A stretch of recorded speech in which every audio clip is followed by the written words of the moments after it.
I'm not sure what I expected to take away from meeting 20 strangers in one of the most desolate national parks in the country. Another notch in the belt that is my long list of travel destinations. I was drawn into the nomadic life by the allure of all the cool bucket list places. That and living a life of independence, freedom, and adventure. Putting time and space between myself and my old herd has given me the opportunity to embrace solitude.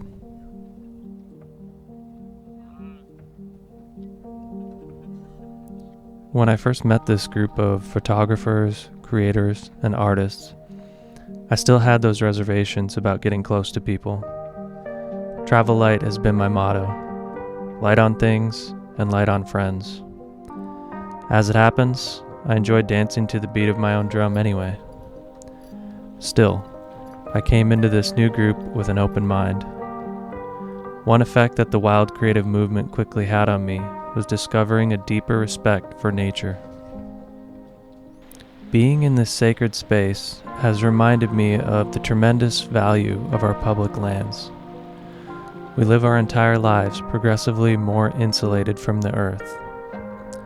Being away from society began to remind me that we're a part of this wild place, connected in a way that transcends the physical senses. We are not drops in the ocean. We are the entire ocean in a drop. As we took on new challenges together and immersed ourselves in the elements, I began to feel like a kid again. Calendars, deadlines, notifications all put on hold. The concept of time ceased to exist as a number. Our only relationship to time was where the sun was in the sky. We wore sweat and dirt like a badge of honor. It was a deep feeling of liberation. Liberty, one of the ideals that led me to seek a life of travel. I once heard a wise old shaman tell a story about eagle medicine. The shaman asked his apprentice if he'd rather live life like an eagle or a chicken.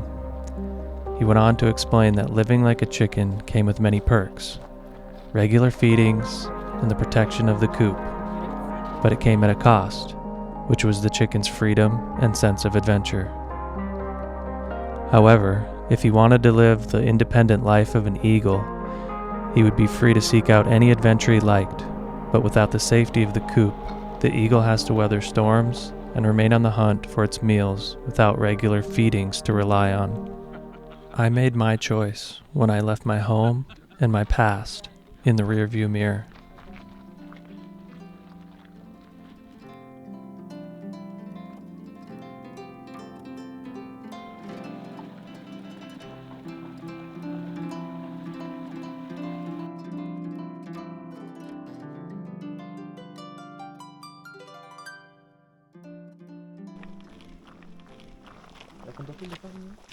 Senor, I have a 20 on me.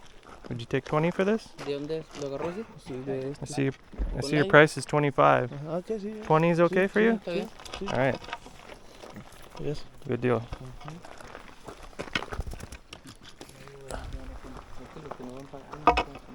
It's incredible the lessons we can take away from the natural world if we learn to listen. In a society that's become focused on productivity, competition, and escapism, it can feel difficult to find our place as artists. But in some regions of the world, people still live in tune with the earth, working in harmony with animals, the land, and its seasons.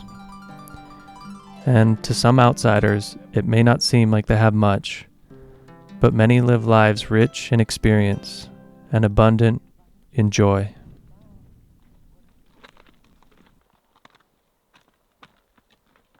¿Son los tamales? Son de pollo. Ah, ok. Mire, Ahorita estoy bien, gracias. mire, guáchale. Ah, ¿por cuánto? 10. Déjame para acá.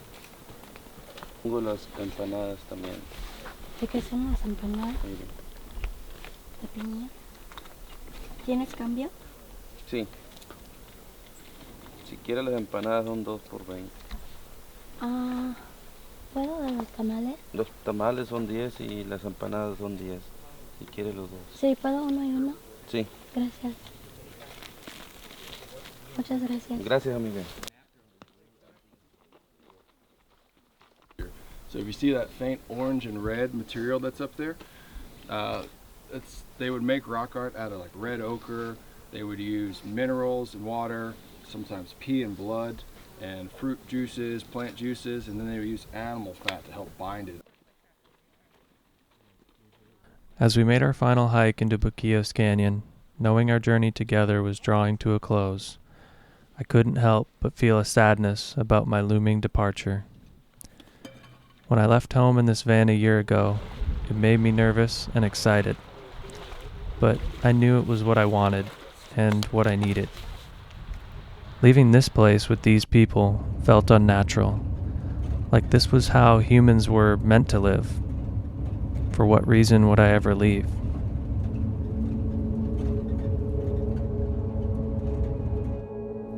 In this nomadic life so far, I've always found traveling light to be an advantage. Independent, strong, and free, like my eagle friend. You have to move slower as a group, after all. My time here with my creative family left me in a deep reflection. Talents as diverse as their perspectives, each individual making their meaningful contribution by their presence alone.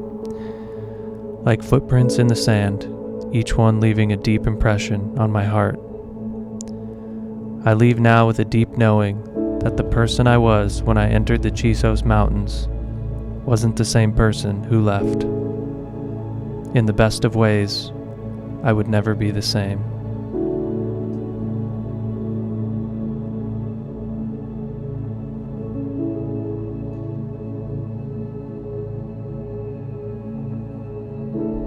As I made it to my next destination on the Gulf Coast, my mind and my heart were still in Big Bend.